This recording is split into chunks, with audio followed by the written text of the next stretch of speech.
Thank you, Rosie. Okay, we're now officially starting the meeting. I forgot to record.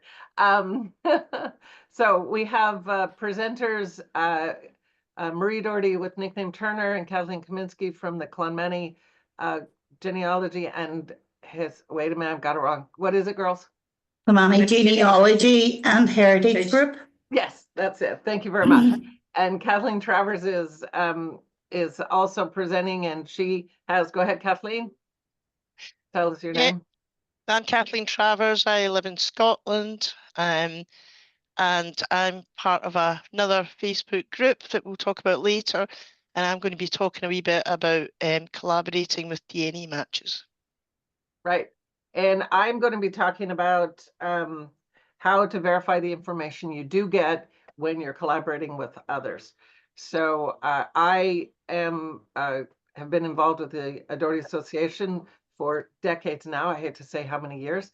And I do genealogy and present classes on genealogy. So if anybody's interested in that, then connect with me, even maybe put a message in the chat. We have another online class starting on the 2nd of February, and it's over Zoom, and it's held over 4 weeks. So, and it's a free class because I want to put that out there. We always promote it as a free class, and I always get an email asking, how much does it cost? So maybe free means different in different countries. I don't know. But in the United States, when it says free, it means free. So I think it does in Ireland as well. Anyway, so we're happy to have you on. Like I said, I see many faces that I recognize, some people I'm related to. So I hope Rosie and I do you proud if we actually call you cousins. So we will get started here. So Marie, would you give a brief history of your group and tell us how it got started, how you're doing it, and the things that you guys do in collaborating with others? Clonmany Genealogy started probably about 12 years ago. And it was, what do you call the woman that started? Catherine McWilliams started it. And she run courses down in the local community centre here in Clonmany in genealogy. And then she decided that she would like to get a group started in the area. Now, Kathleen was originally from Clonmany and had a love for Clonmany. She was a great researcher and historian, genealogist. Her vision then was to have a group in Clonmany and to spread the word. So the group started up then and run for about 10 years. Yes, yeah. So then Got bigger.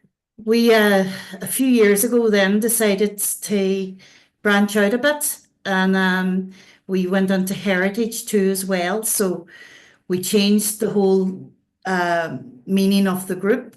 We changed it from Clonmany Genealogy to Clonmany Genealogy and Heritage Group. And we have a few historians in the group too as well who research local history. Clonmany, even though it's based in Clonmany, we cover the whole of Inishowen in Donegal. So people have come to, well, first of all, we started the Facebook page about 2 years ago. Yeah. And no, not even, a year and a half ago. And we have 1,500 people following us now, which is brilliant for a wee small group in Clonmany. Like, we've had so much interest in genealogy and people researching their family history. We've gotten people to get cousins that they didn't know existed because they, whenever they contact us, most of the time, because we're local, we know their family names, you know, and we know what you need in the area as a nickname. Nickname is very important. So if you come to me looking for Marie Doherty, there's not a hope in hell of you finding Marie Doherty in Clonmany. So you need You will, but there'll be hundreds of them. Yeah, there'll be hundreds of them. So what you need to do is have a nickname, if you can, for the family, the branch of the family. Now, like I have 3 different nicknames. Like I would have well, Turner isn't even a Doherty nickname, it's from my father's side. But then I would have Bunner and Harkin would all be names that would be associated with me. You know, so if somebody's looking for me, they that mostly look for Marie Turner or Marie Bunner, and they'll find me that way because they're not as common in this area as Doherty. Like where I live, at each side of me, there's Dohertys on each side of my house. So I'm constantly getting letters for my neighbours, and they're getting letters for me because it's all Dohertys. There's Like no nickname attached to this. so, but we need if whenever that's what one of the first questions we ask whenever somebody comes to us looking for if it's Doherty that they're looking for. We ask, do they know of a nickname to the family? And then we ask the grandparents' names if they have it, and do they know the area? Or, you know, maybe there might have been an old family tale of where they came from, and it mightn't even have been in Kilmany, like it might be Ballyliffin, it could be Carndona, it could be Buncrana, it could be Malin, Moville, you know, Buncrana, did I mention Buncrana? Yeah. Anywhere like that, like, and we would try our best to find the family. We would also go online to search if we've some of the family names, and we go on to Roots Ireland and search there. We would go to local parish offices and research there. Like the secretaries, most of the secretaries are all very good, and they will either look for you or let you look at the books. And It depends. you've done field trips a little bit farther afield as well, right? You've gone to Dublin and to Belfast. Yeah, they've gone to Prony Oh, yeah. and to Dublin to the National Museum. the and National Museum and the Records National Office. Records Office. Yeah, and so if there's like whenever you're searching, you might need land records to figure out who's been on the land, or it could be to do with wills and stuff like that. So the land records sometimes are useful too for researching to see who owned the land that your family has been on, so you're able to search back a bit further. Anything else? Well, what about your presentations that you do at the heritage exhibitions?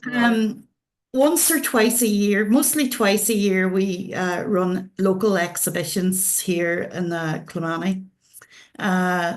Usually have a theme. They normally have a theme. The last one was cures, remedies, and old wives' tales. Yeah. So it was all old remedies we talked about. Like there was so much interest in it. We had up photographs of some of the wildflowers and plants in the area.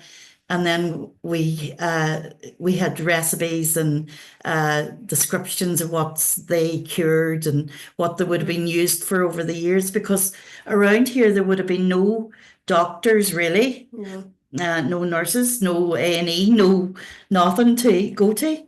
So they had to, at best, cure themselves. So the grannies and grandas were very good at telling everyone what to do if they hurt themselves or burnt themselves or had an infection. Like what they use for the poultice for say a beeline finger, or say if there was a thorn in your finger and then it got infected, they would put on a poultice. And a poultice was stale bread and with a bit of baking soda on top of it and warm water, and then they would put that against the skin and cover it and let it stay there overnight, and that poultice would dry out the infection out of the finger. So within 1 or 2 days, the infection would be gone. And that's just one of the old cures. Like we had bog bind. Bog bind cleaned the blood. Bog bind cleaned the Blood. blood, and we had Cleaned the infection. we had samples of it there, and people had never tasted Tasted it it. before. So bog bind is a root that's found in the bog, and it's taken home and it's boiled for about 2 hours, isn't it? Yes, and strained. And then it's strained. So whenever it's cooled down, then you take a wee shot of it. You know, say if you need to clean the blood or Yeah, it doesn't taste nice at all.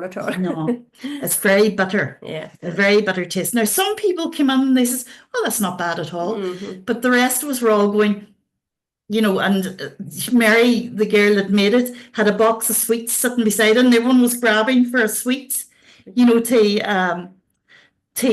get rid of the smell or the taste. And then I didn't see. Mm. Kathleen here, then she made Carrigan moss. Now, Carrigan moss was a great source of iron. Yes. And what else did it do, Kathleen? Did it had it any other?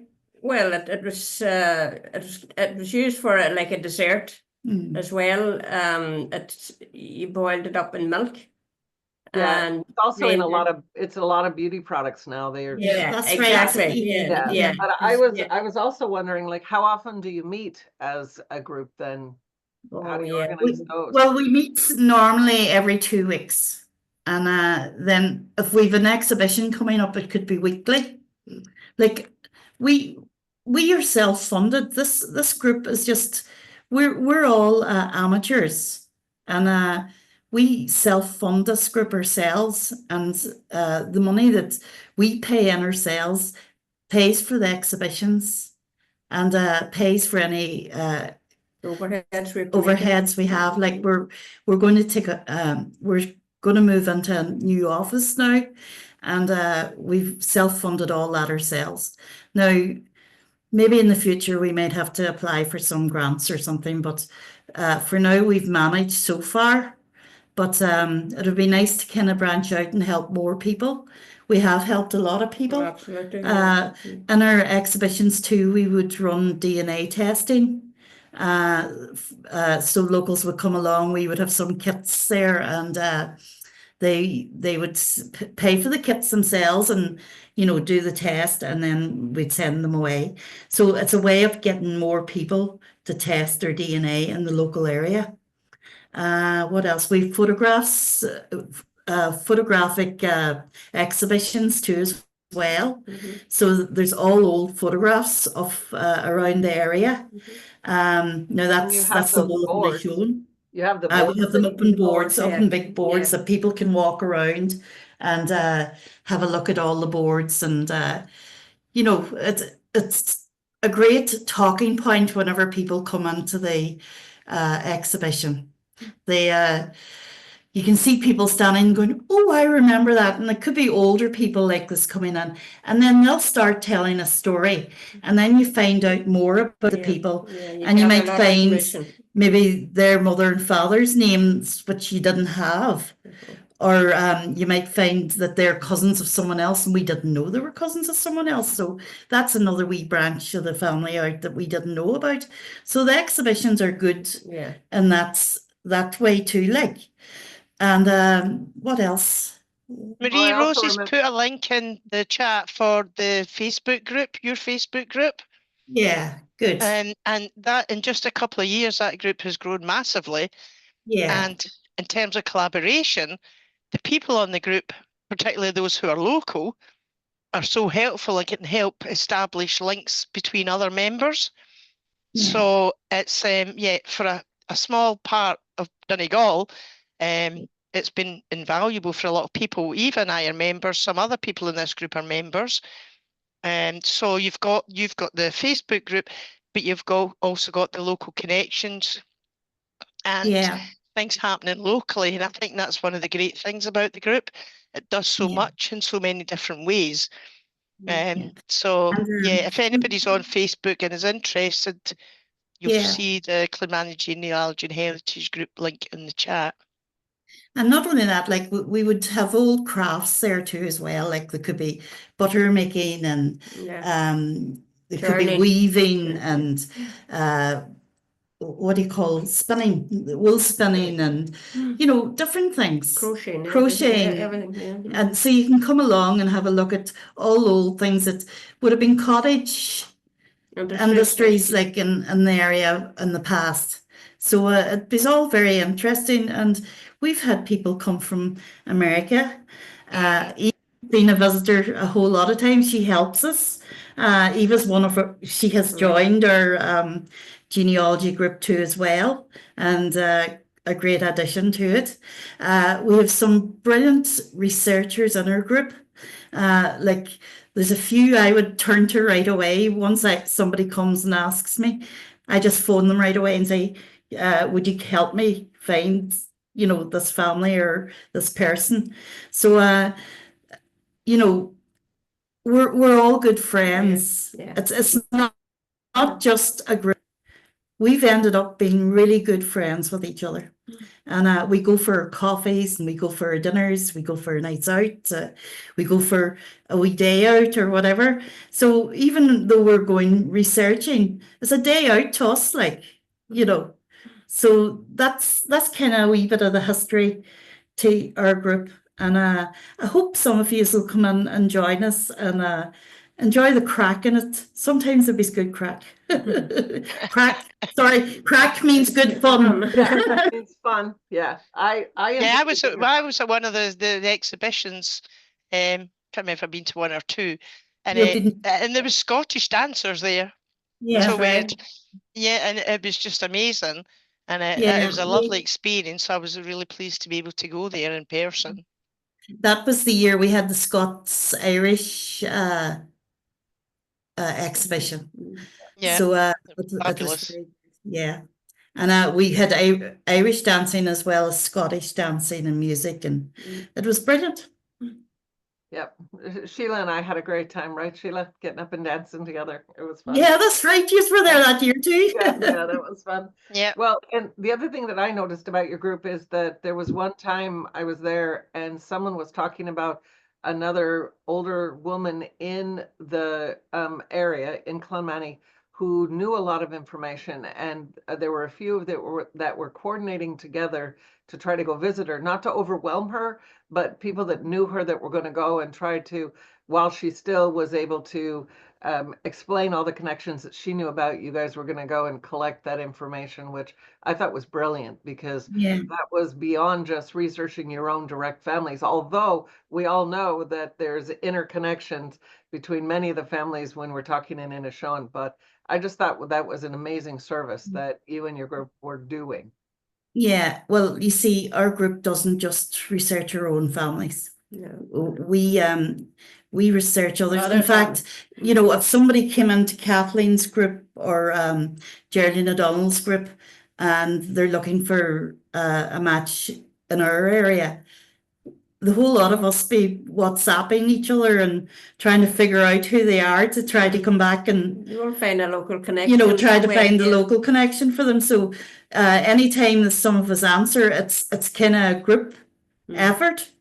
And one of us will come back and answer then for the group, so we always try to help. So that's, and we don't unless for official documents or any expenses we're out, then we would charge for them. But otherwise, we don't charge anybody for any of the work. Yeah, it's a labor of love on your part for sure. Yeah. Absolutely. Well, I appreciate you both coming and helping present that. We wanted to present an idea of an on-the-ground group, because regardless of where you're researching, there probably is such a group in and around the area. And I know that in the United States, there's a lot of local groups that will support and help one another. And many of them now have become Facebook groups as well, where you can connect with them even if you're not there. Some of them have membership fees. I know the Clonmany group, you have, like you said, you're self-funded in what you do. And so many times if they do have membership fees, it's because you're going to help support the efforts that they're doing. So I don't know, we're going to have some time at the end after we're done sort of with this little presentations we're doing, and we could ask even more direct questions, or I've noticed there's been a little bit of communication in the chat, so feel free to even post other questions. I get to be the timekeeper today, so we're going to move on to Kathleen Travers' presentation. So take it away, Kathleen. Thanks, Eva. Some of what I'm about to talk about is familiar to some people on this group. So if you want to go and make your tea, do it now. Because you will have heard this story before. But in terms of collaboration, there can be situations where collaborating with others can be quite limited. So you find an illegitimate birth, one parent, the mother, is listed in the record. Who do you collaborate with? And that's been one of my biggest challenges while doing my family research. Because my dad, Robert Wilson, was illegitimate. He was born in Glasgow, Scotland in 1921. His birth record said that Annie Wilson was his mother. No father's name. So where do you go from there? So I was able to find out more about his mother in the Scottish Poor Relief records. And she told the Poor Relief people that the father's name was John Smith. I think Annie was a bit of a funny woman. Then I think she was all there. But the Poor Relief records did reveal that Annie put her son, my dad, up for adoption. And that was through an advert in a newspaper. And he was subsequently adopted by a family named Travers. So some of my siblings and I didn't know this. We had been told my dad was adopted, but we had no other information until I started researching my family tree. I didn't even know who his mother was. So that was a start. And then Annie went on after the adoption to marry, and she had another son. And there's a whole other story attached to that, which I'm not getting into now because it's a bit irrelevant. But yeah, Annie was a very interesting woman from information I've gathered. So I began researching Annie's history. She was in Glasgow, and the Scottish records are incredible. So I was able to find out who her parents were, and it turns out they were from Fermanagh in Ireland.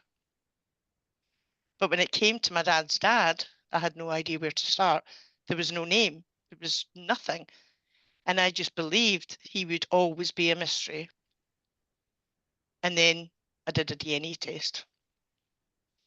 And when the results of that test came in, I could quite easily identify some of those people as belonging to my mother's side. My mother came from Doherty's in Donegal. Both her parents were Doherty's. I'd done quite a bit of work on that tree for many years. So I was able to rule out some of these matches because I knew they were on my mum's side. But what came in was several second cousins who had good trees, but I couldn't figure out the connection. So I thought the connection has to be on my father's side. So it's either going to be Annie Wilson or the unknown father. And the most intriguing of those matches initially was a group of people who were from the USA, Canada, New Zealand, and the UK. And they all matched each other. Then I couldn't figure out any of this at all. None of their trees had any of my mother's surnames. I tried to look and see if they were connected to Annie Wilson's side because I did have that. So for now, my father's tree had a mother and grandparents, great-grandparents, and nothing on her his father's side. So I got myself in knots. I was new to DNA. I wasn't that sure about what I was doing. I had a lot to learn, but I thought, I'm onto something here. I need to see if I can find out what it was. So I contacted several of those shared matches. 3 of them came back fairly quickly, which is unusual when you contact DNA matches. A lot of them just, you never hear anything. But those 3 came back quite quickly because they were keen to find out how I was related to. They knew one another and they knew how they were related. So they went away, did some digging amongst themselves, and they came back and said that my father's grandparents must have been one of 2 couples that were in their trees. So I thought, right, okay, we're onto something, but which couple? So we all looked at the time, location, opportunity, and we agreed that my dad's grandparents could only be a couple called Francis McMillan and Catherine Logue. Francis, or Frank, and Catherine had 10 children. 7 were girls, 3 were boys. One of those boys had to be my dad's father.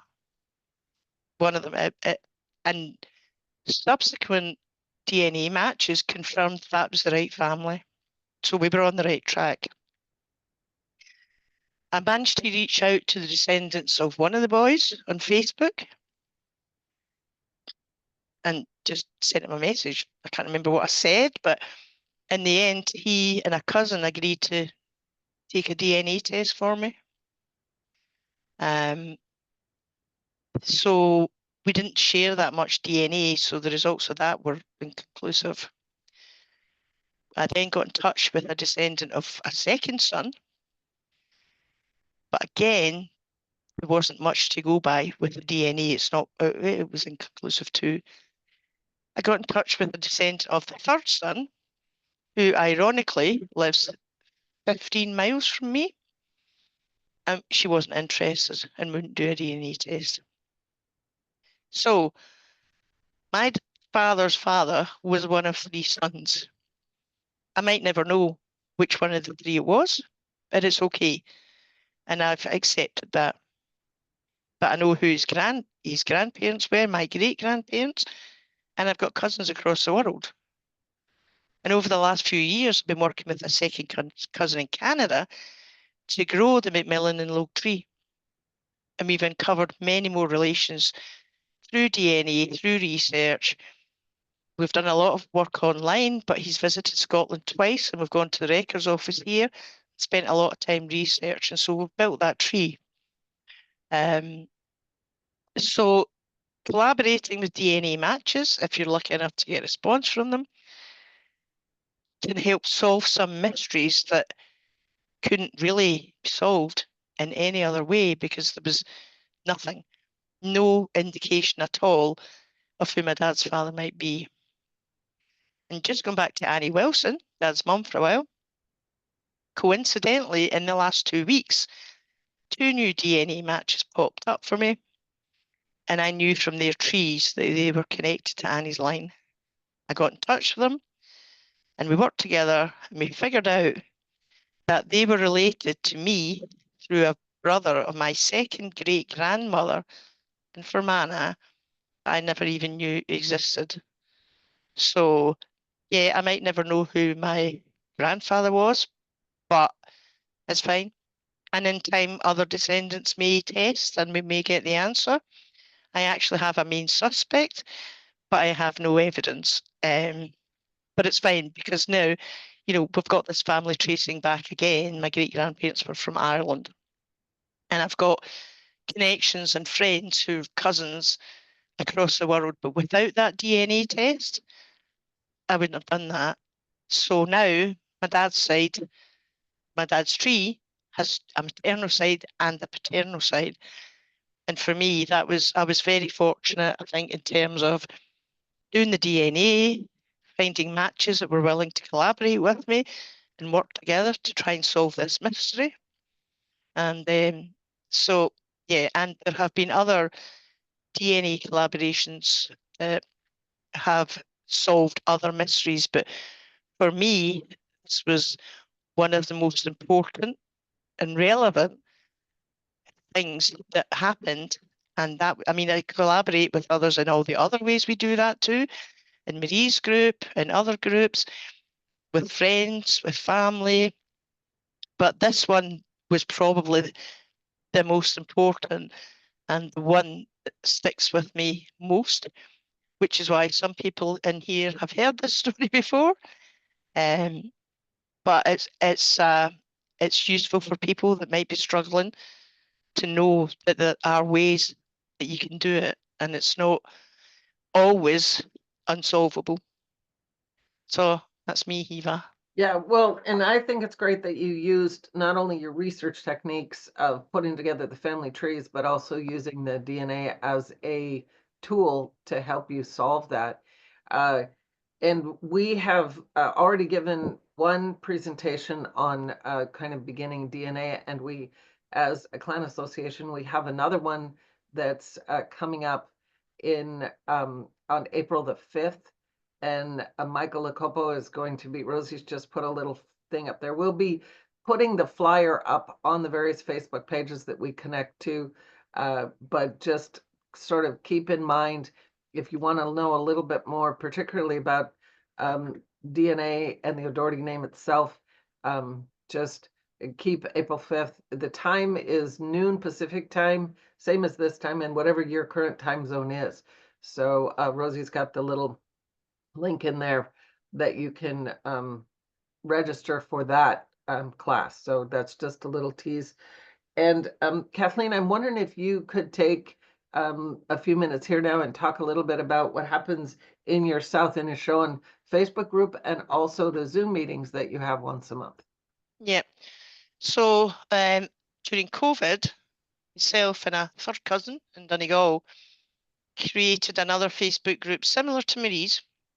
It's called the South Inishowen Family History Group. And it's a very small group compared to Marie's, but it's small for a reason. Because what we do is collaborate with people who have roots in South Inishowen. And the group is amazing. They're so helpful. People share information. I might find something on my family tree and have a doubt about it. Put a post on and saying, does anybody else have this information? People will come back, share information quite happily. Quite often I find something that's wrong and I don't mind. Somebody will tell me that that's wrong and they'll help me. So the beauty of a small group is we all know each other really well. We know our backgrounds, we know our trees, and we are able to assist where we can. And actually, I might at some point bring in Sheila here just to talk about South Inishowen and the difficulties we have sometimes in that area. But we also have a group Zoom meeting each month, so anybody that wants to can come and join the group, and we just have a chat about what have we discovered lately, what are we struggling with, what are our next steps, do we need any help with anything? And it's something, we sometimes maybe only have about 8 people, but the information we get from that and the help is amazing. It's a really supportive group, and we also have had actual physical meetings. So for a few years when I've gone to visit Donegal, members of the group who live locally or further afield, Ireland, will come and visit, and we'll go out and have dinner and have a chat. So we've all made friends in that group. So as well as just being about the family history and getting the information, it's about building relationships with each other. And most of the group are related to each other in some way, but we don't yet know how, but we do share a lot of DNA. Sheila, do you want to talk a wee bit? Is that okay, about the difficulties we have in South Inishowen? You have to unmute. Yeah, no, Sorry, I'm putting you in the spotlight. I know. If I want to say anything, Kathleen, it's just that you were absolutely the right person to set up the group, because there's a number of us have been doing research, including yourself, but you were the person who pulled us all together, and you need that. You really do need that in setting up any group. Someone who's going to be very good at pulling a group together, at setting it up, at just making sure it runs, keeping keep it positive as well was a big thing. You know, you asked me, you actually mentioned about difficulties, but really, I don't like to think of it as being negative in any way, because it isn't. You know, the difficulties only, I would say, are just that we have limitations in records. You know, and so for instance, in the Buncrana area, which is South Inishowen, the records, the church records don't start in the 1870s. So those are difficulties, but there certainly are no difficulties in terms of the group and how it runs, and that is down to you, Kathy, because you keep it great. You keep it positive and friendly, and and that's the vibe of our group, and everyone in it is helpful, and yeah, we have great times. I mean, those of us who really love getting into the nitty-gritty of things really get involved when someone asks a question, and we look and see how we got that in our tree, and people are checking it out, and we question each other. So if something is, we think that doesn't look right, we'll say that, but it's always, I hope, in the spirit of we're being helpful. You know what I mean? It's never like one-upmanship or anything like that. So I love the group, I have to say, because of that. It's so collaborative. And as you say, Catherine, we're all related. We're all related in some way. I share DNA with you, not a massive amount, with Eva. Maria, not sure. Do we share DNA? Well, we certainly share connections. And it's great, but it's wonderful, really. But Inishowen's a special place. People are very connected, very, very connected. So that's what I want to say. Yeah. Thanks, Sheila. Thank you. Yeah.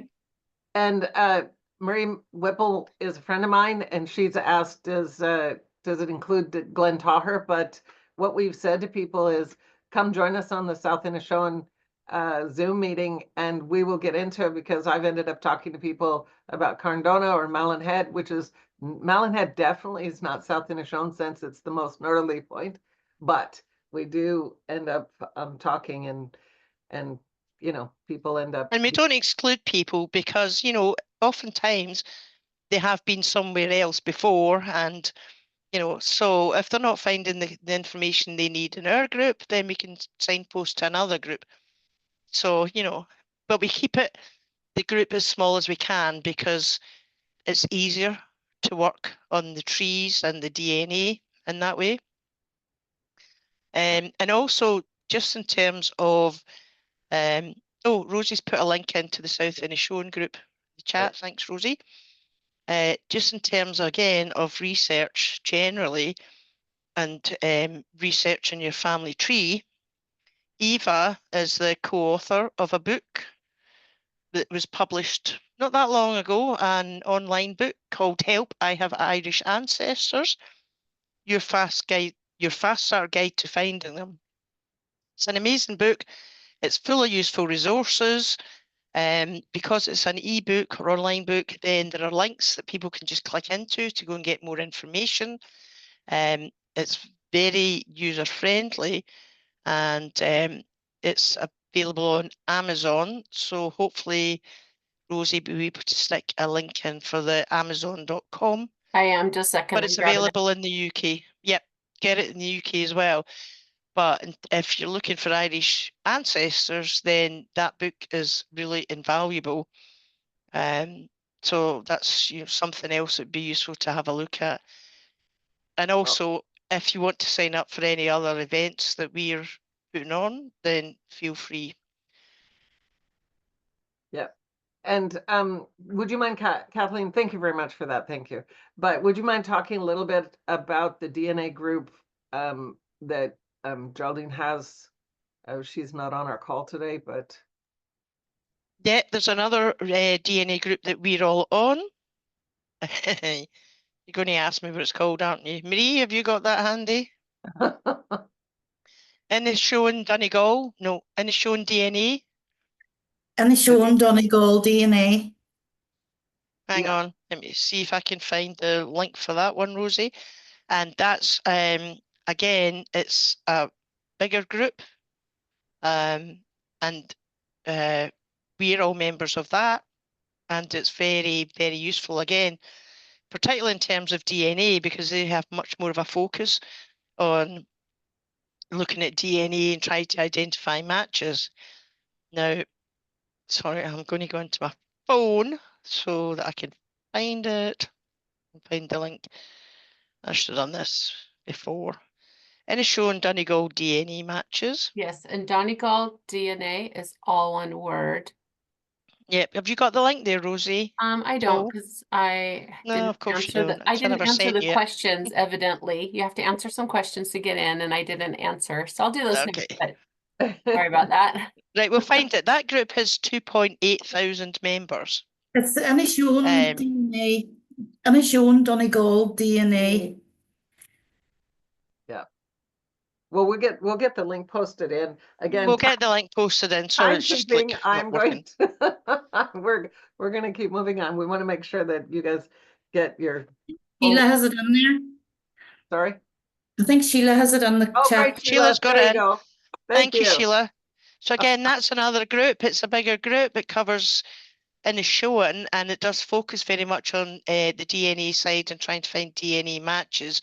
South Inishowen group is more about looking at the records and trying to find the connections through trees, etc. But we do have a DNA element as well. But so these groups are the ones that we're all involved in. Well, Eva, Marie, Sheila, and I, and Anne is on the call as well. We're all involved with these groups. These are our kind of main go-to groups. So if anything resonates with you, feel free, if you use Facebook, to request to join them. And Can I just say too, if you come to one of our groups to ask a question, we all collaborate with each other.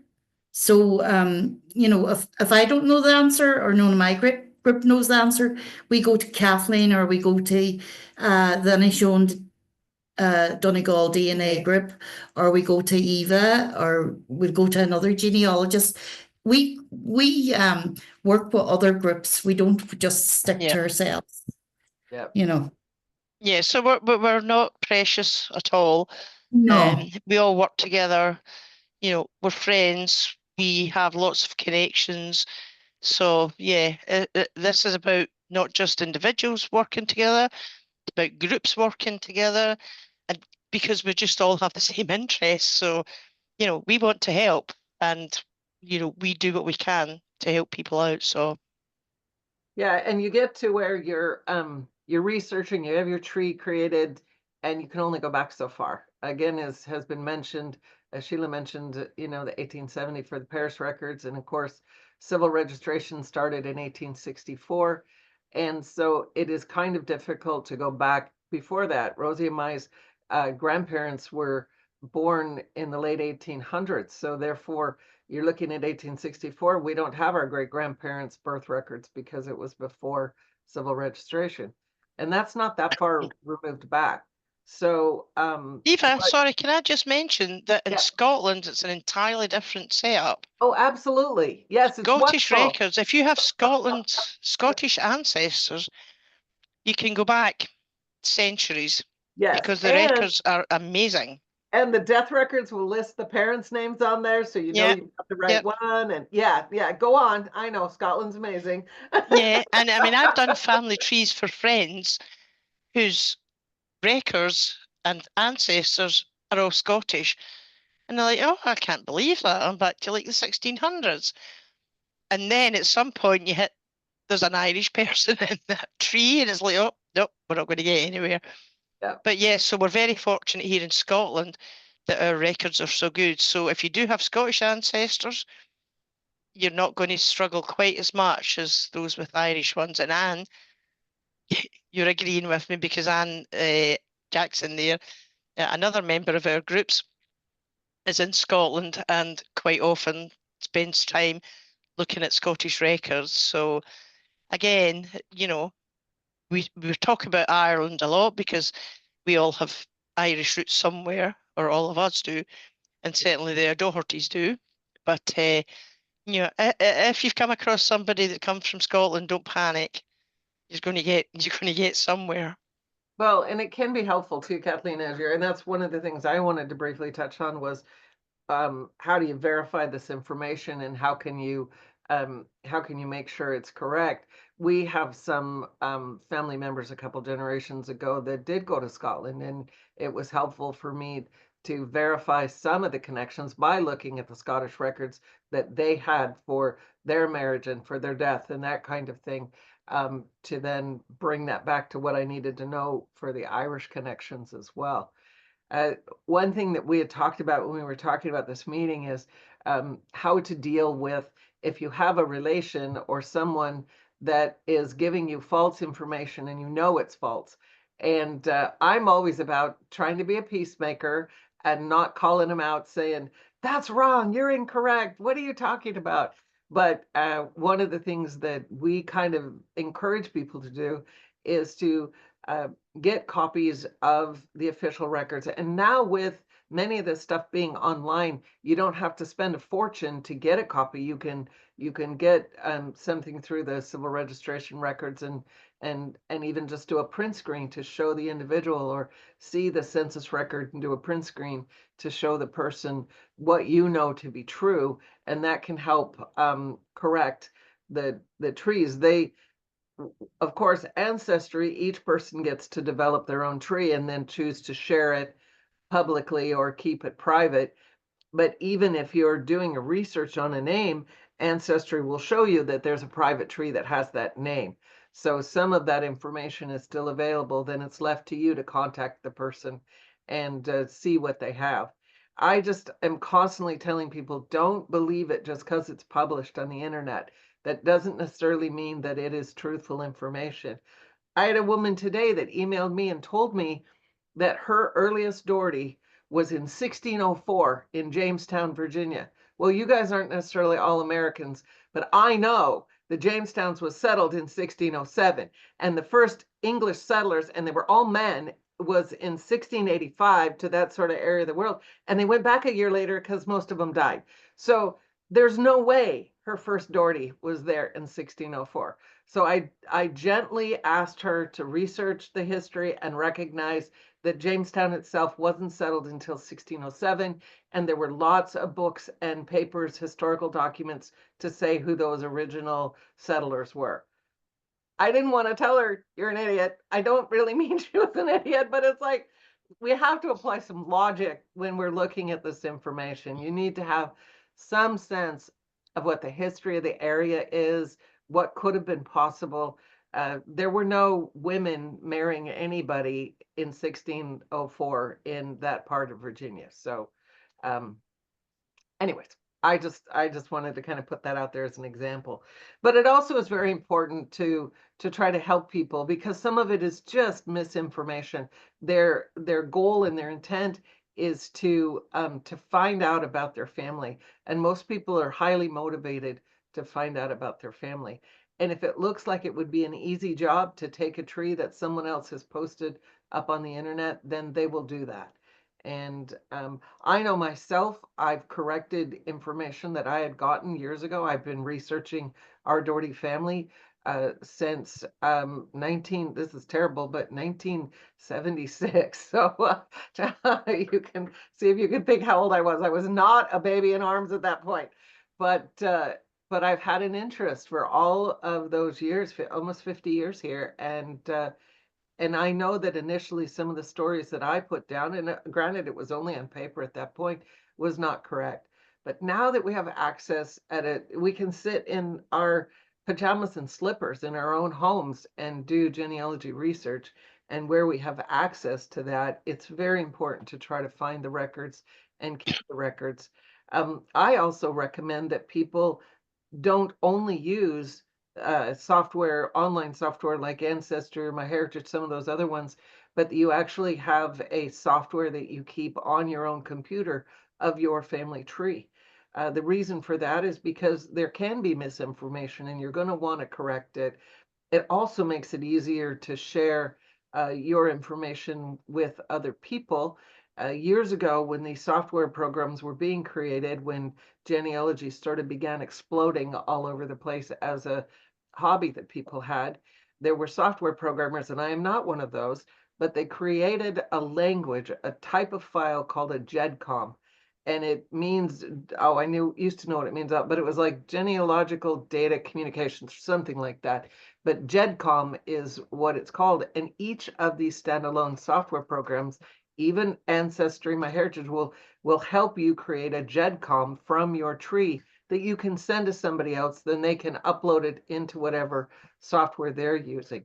It's great because it goes across to any type of computer. You can have a Mac, you can have a PC, you can have it on your phone or your tablet, whatever kind of platform you're looking for and that you're using, and you can share this genealogy information, which I think is brilliant.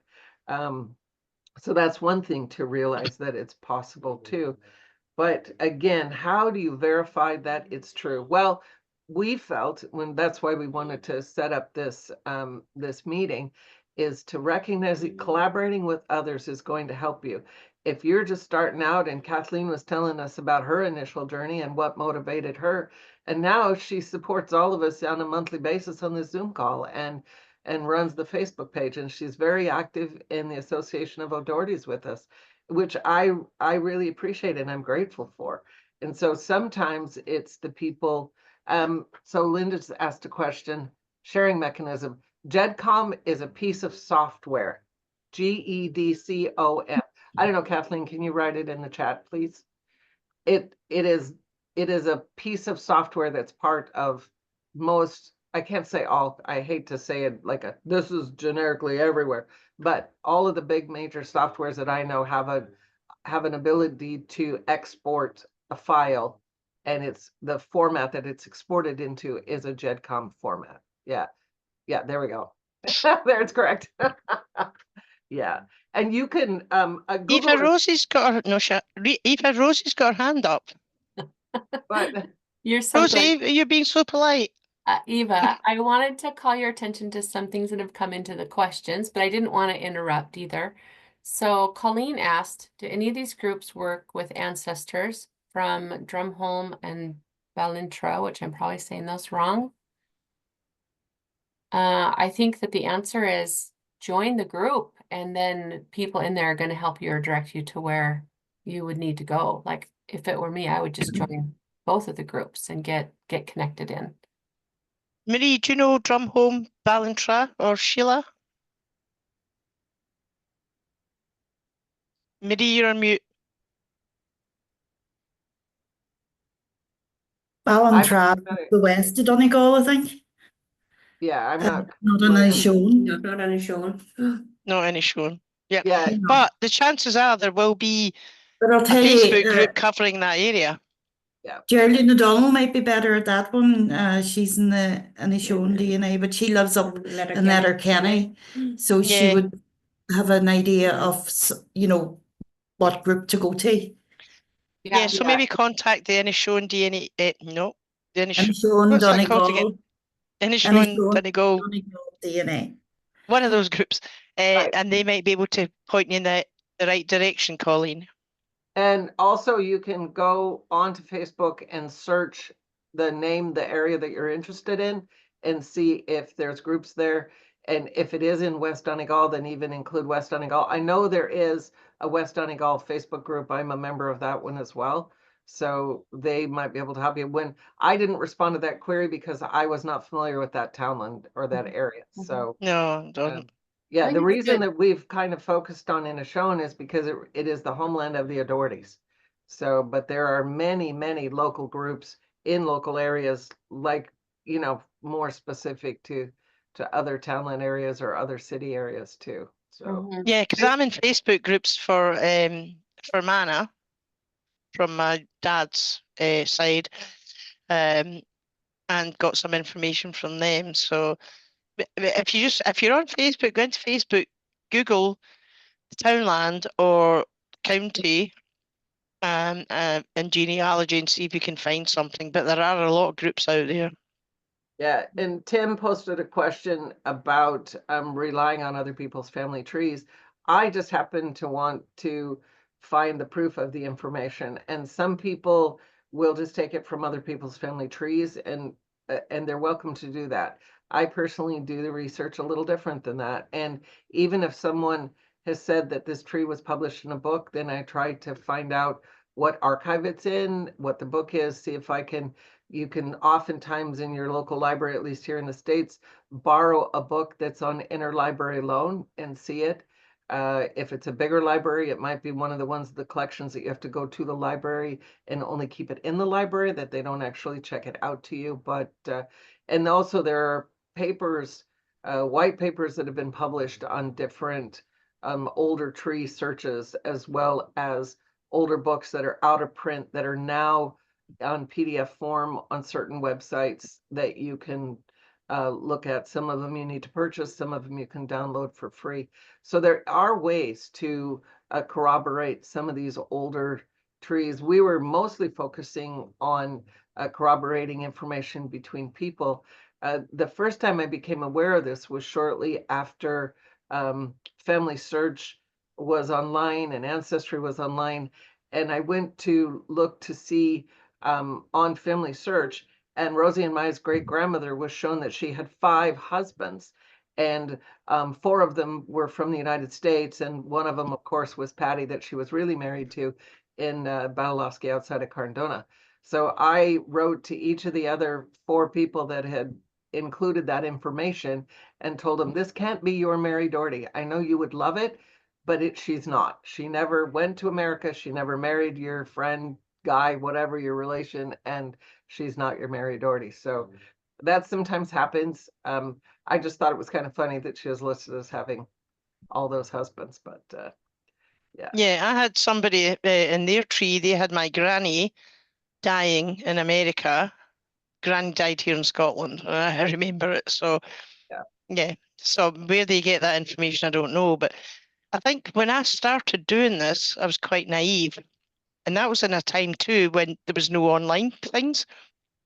So it was like you had to write to Ireland and ask for records and all the rest of it and get copies of records. And then when things started happening online, it was like, yeah, it was quite easy. Oh, that must be my person.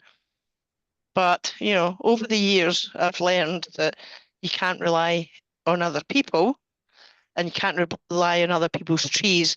There are certain people you can rely on. For instance, Eva, Sheila, and Marie.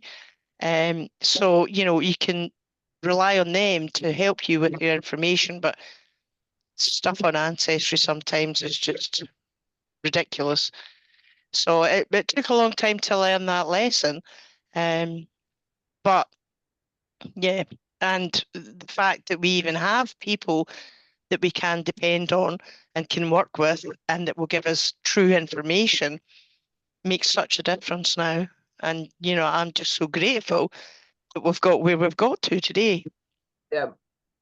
And the other thing I wanted to bring up was that oral history is important to pay attention to, because you oftentimes can get clues as to what truth is. There can be falsehoods. There's people sometimes want to say that they're related to somebody important or historically, you know, important, or somebody fancy, or whatever it is. And some of that might be true. I know that we were given a story down in our family, and there's a few of the cousins on the call, but the family left the Isle of Doe in Clonmany in 1785 from a sandstorm. And for a long time, me and a few of my other second and third cousins were trying to track that down to see if it even could possibly be true. And we did find records of a sandstorm that hit in the winter of 1784, 1785 across the north of Donegal through Inishowen over even to the north coast there. And there was a couple places on a different peninsula west of Inishowen where sand was deposited, and it's recorded over 25 feet tall, covering homes and stuff. So therefore our family story has, in my mind, has been collaborated and proved by this other information that shows up. And another thing I found is that that sandstorm probably was precipitated by a volcanic eruption on Iceland that changed the whole of the weather of all of the Europe area for that next winter. So that was kind of intriguing to find that information. But so we are able sometimes through other sources to take these oral history facts that we've been told and actually find proofs for them. Rosie, did you? I was just gonna maybe add a second witness to, like, I listen to a pod, I'm a nerd as well, or maybe everyone here is. I don't know, but I love history, and I was listening to a podcast that was by a man who has a doctorate in history, and he was talking about this marrying the oral histories with the documentable, like historians will rank sources, and it's not that they discard an oral history, but if it's like a third person oral history, that's different than a first person oral history. And also, what is the position or perhaps the motivator of the person giving it? And then you look at other sources and you piece the puzzle all together. And I just found that to be really fascinating. So just another witness, like there will be other clues to piece together, and you can look for some of those documentable sources, written records, and then they'll come together. And it doesn't mean that you disregard the other things you find. You just put them all together in the puzzle box until you can get, first you put the parameter in and then you start filling in all the pieces, and pretty soon you have it all together. Yep, it is a puzzle. So that kind of ends our formal presentation. I just wanted everyone to be aware of, we want to talk, we'll open it up for, we can take more questions and talk, but we wanted everyone to know that in March, on March 15th, we're going to hold another Doherty Clan Association hangout. We did one over in December for Christmas time. So March 15th, you all should know, would be a reminiscent of St. Patrick's Day that's happening March 17th. So so make sure you wear your green. And I think that Kathleen and Rosie were talking about having some sort of an image that we can send out to people maybe ahead of time so that we could all look the same on our background, which might be fun. Yeah.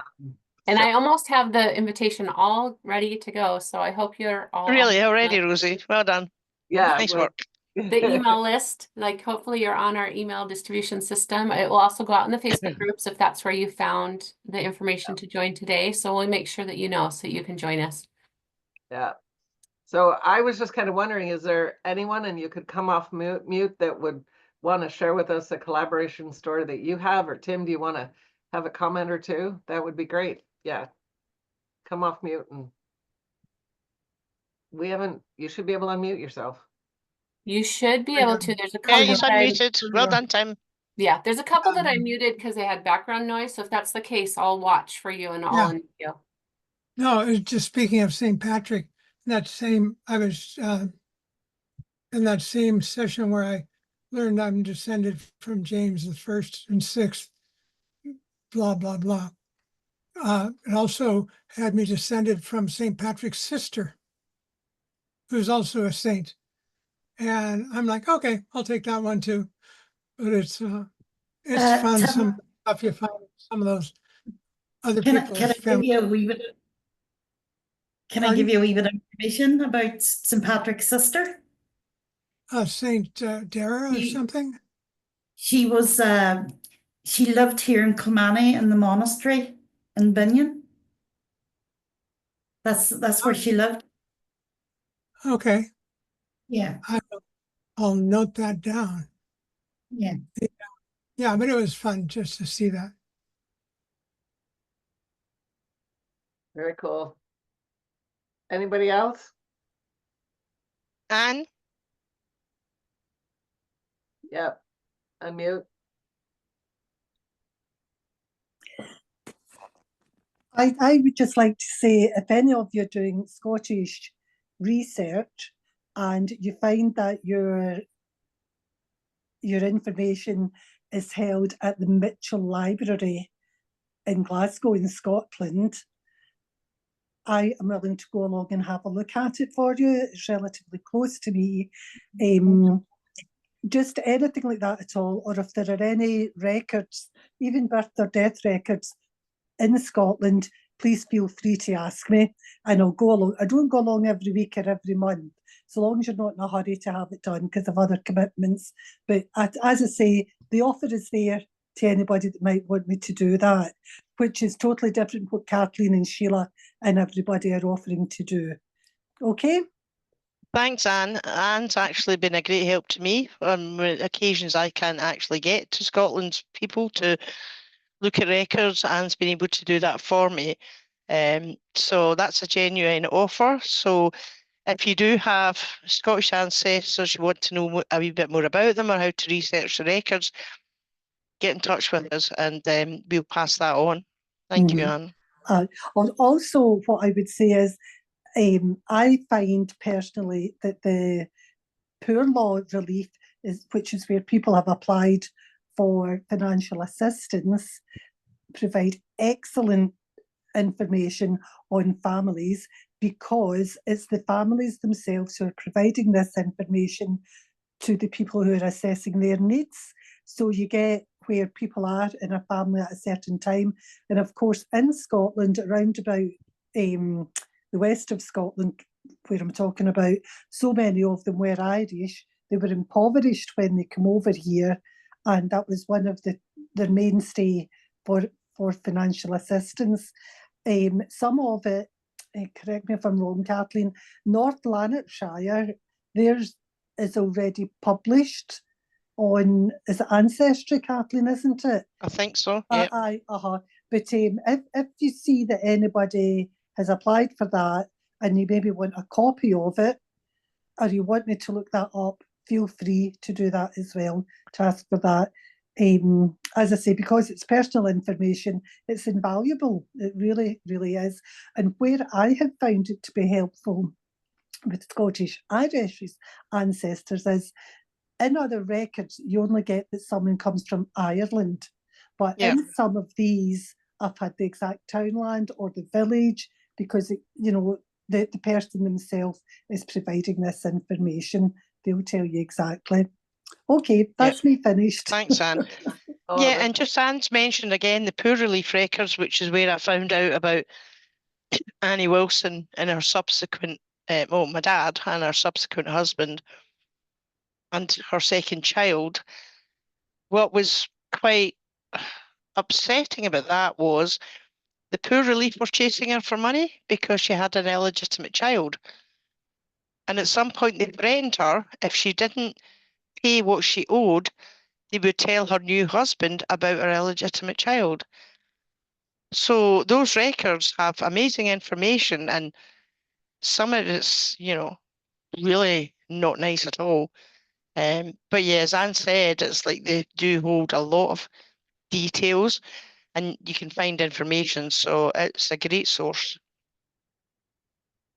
And I was just going to mention personally that I'm very grateful that Patrick is sending me copies of the letters that he's discovered that he's had. Pat, where did you get those from? I mean, I think they were your dad's, right? Didn't they come to your dad? Oh, you're still muted. You're muted, Pat. Yeah, our relations in America had good correspondence in Donegal, and they were mainly my Auntie Dolly in Newcastle, Willie James Doherty in Derry, and Mary Doherty in Dundalk. Dolly, they tended to share the letters then with my family. And at a certain stage, my father and mother took up the correspondence. So the letters that I've started sending you are mostly ones that come from our aunt, his Aunt Susan, who was born in Glentower in 1879 and emigrated with some of the rest of her family and parents in 1890. It's Eva that has done most of this research, but this Aunt Susan, born in 1879, lived to 1973, and the letters that I've started sending were from 1957, 58, and right into the 60s. So they're letters sent to 3 or 4 of my father's cousins and my father in Buncrana. Wow. The thing that I've been wanting to research and understand is my great-grandmother was before she married my great-grandfather, was going to go to her uncle in Boston, and we've never been able to figure out who that uncle is. But now one of the letters that Patrick sent to me talks about relations in Boston, and there's a couple names.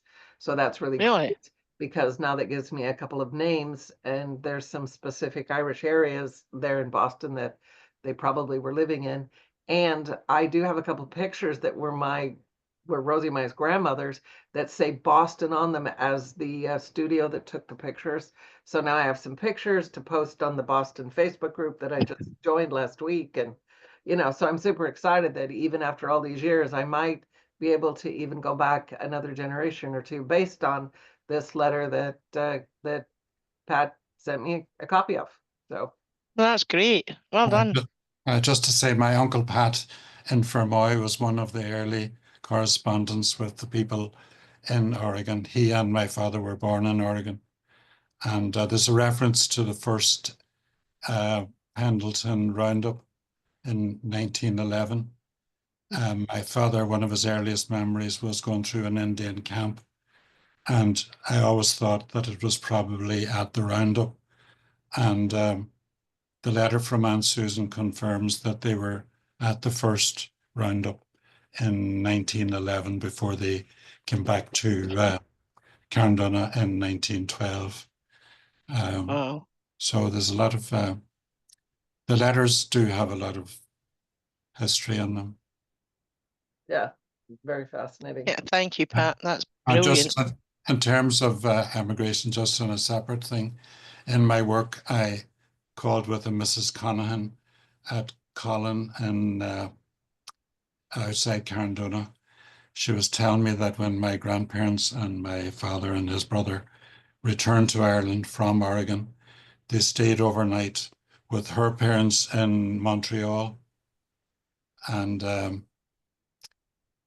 I discovered later then that Mrs. Conahan, her father was Doherty, and she was descended from McLaughlins, who were anyway, it's getting complicated now, but my grandmother's side. So But you've got my interest. You and I have to talk about this. Yeah. Wow. I'll be sending you more stuff, and you Great. can disseminate what you think is of interest. Yeah, thank you. That's great. But I'm interested in the McLaughlin side, and I was curious to hear that Buncrana was part of South Inishowen. I'll just say one final thing. Growing up in Buncrana, I thought we had only one relation in the town.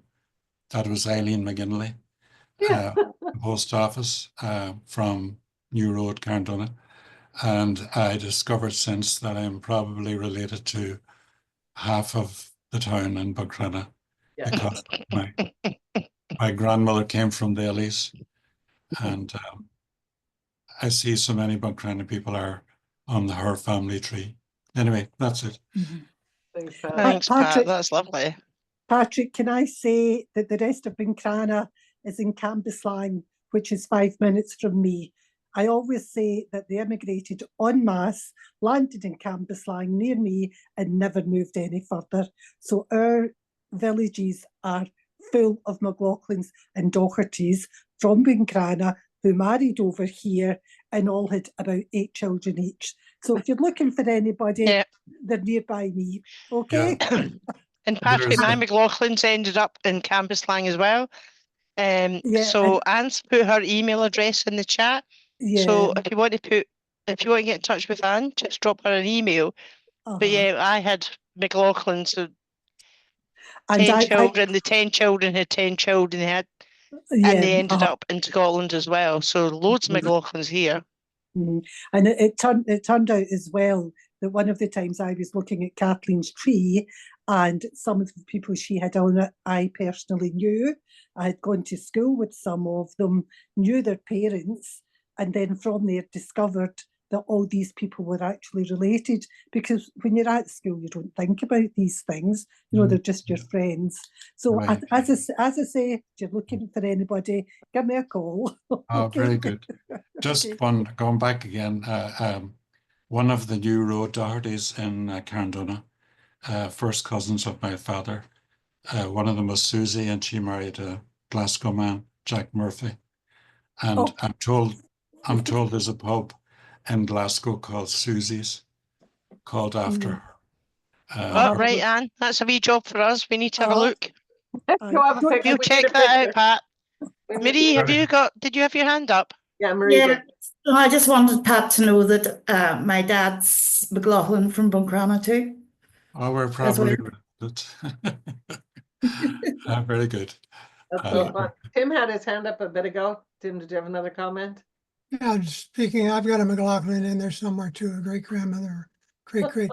But I wanted to comment that one of the big problems is, as a group, the Dohertys, and I expect other families, are extremely unoriginal when it comes to naming. I Yeah. see we've got two Kathleens here. I've got a great aunt Kathleen. My grandfather is Patrick. One of my cousins is Patrick. My mother is Patricia. My great grandfather is Patrick. My uncle is Bernard. His son is Bernard. My great grandfather was Bernard. And everybody has to have, as Kathleen was commenting, everybody has to have nicknames. My great uncle was Barney's son of Barney Rue. And Rue means red in Gaelic. And apparently my great grandfather had red hair when he was younger. And so even though my great grandfather had been dead since 48, since before I was born, when my folks were in Ireland in the late 90s, no, it had to be late 80s, they still had to find Uncle Barney by knowing he was Barney's son of Barney Rue, because people knew where that Barney lived. But if you just asked for Barney Doherty, they'd say, which Barney Doherty? Because there's, even in Malin, which is like what, 2,000 people on a good day, there were dozens of Barney Dohertys. And there were 5 Patrick Dohertys who left Malin in 1911, all aged 25. I know this because I went to the Ellis Island records, found 4 of them. I called my mom and I said, which boat did Grandpa come on? Do you know? And because I'm in the Ellis Island records and I'm trying to find the record of his immigration, she said, oh, he didn't come through New York. He came through Boston. So that makes 5 that same year, all 1911, all 25 years old, all named Patrick Doherty. So, oh, and all from Malin. Excuse me, I forgot that part. They all came from Malin. So it was amazing to me that there could be that much overlap, but apparently there is. Sounds like there's only like 6 names.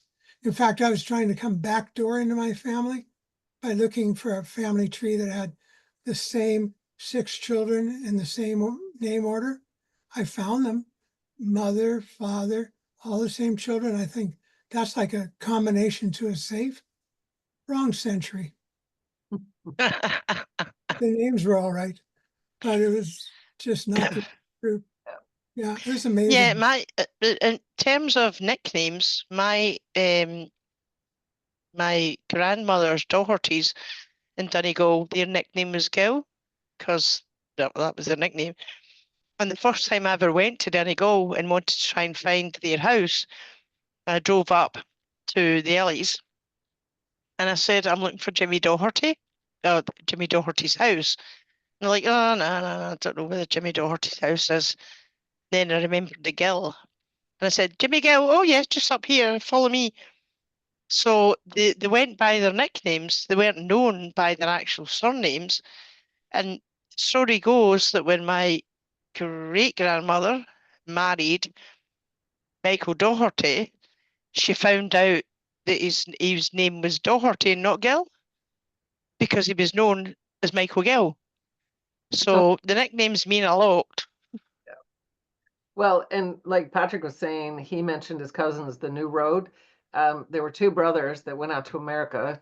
They married sisters and they came back to Carndona, and they were known as the Oregons because they came back from Oregon. From Oregon. Lived in Oregon. Really? But then the 2 brothers lived, what is it, like 3 blocks apart in where their homes are. So one is the Churchtown, that's the townland area where the house is, up at the top of the road behind the Carndona Cross. And the other one is the New Road, Oregons. They're both Oregons because they live on what was the new road. I think it was built like 300 years ago. And it's the corner house right by the Carntona graveyard. So Oh, really? yeah, so even with those two brothers, then those nicknames split down.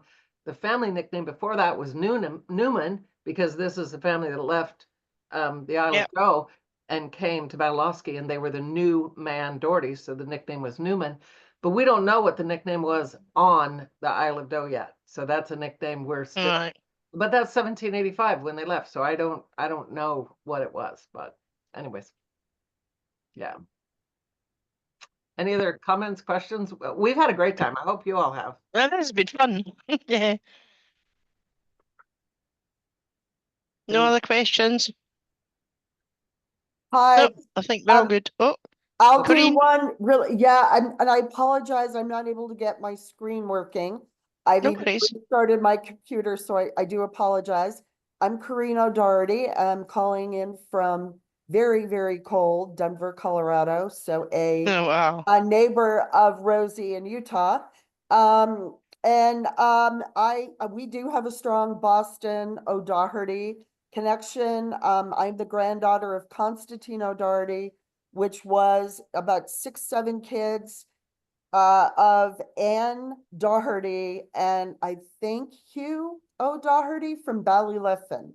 And they would go back and forth. So half the kids were born in Woburn, Massachusetts, and the other half were born in Ballyliffin. And they would go back and forth. They were all late 1880s, 1890s.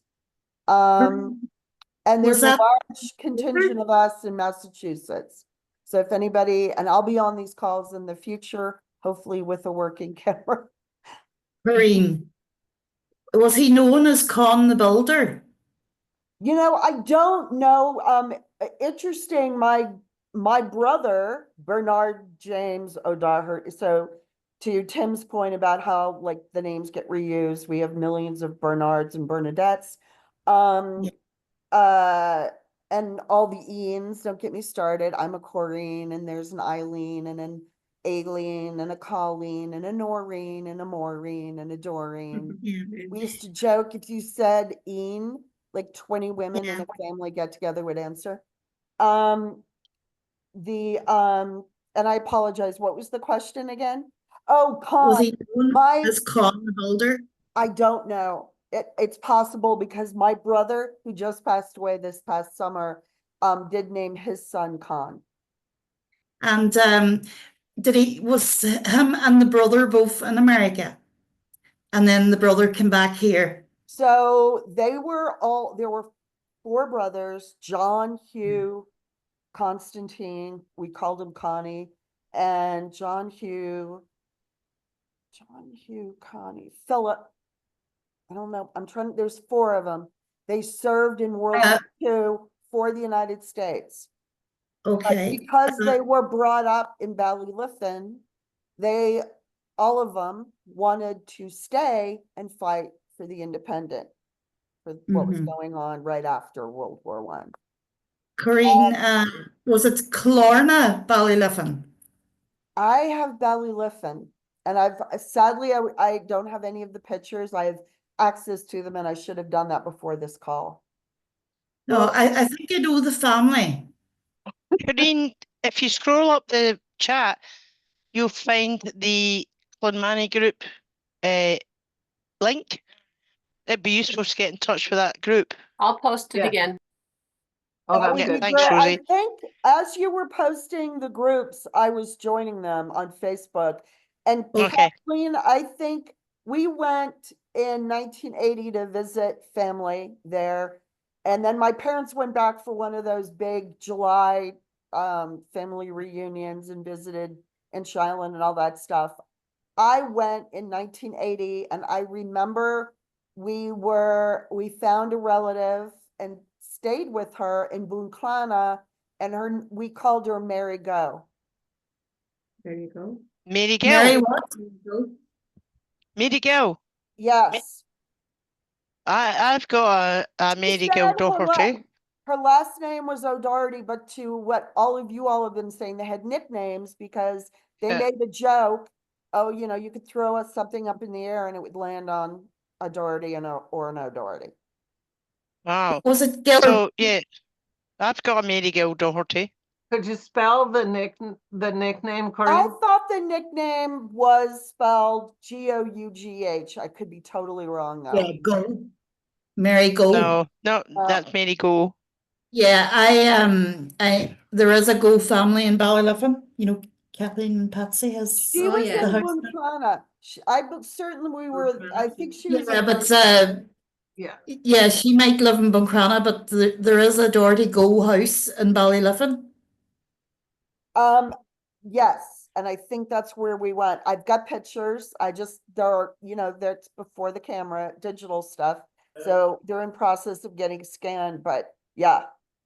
Yeah.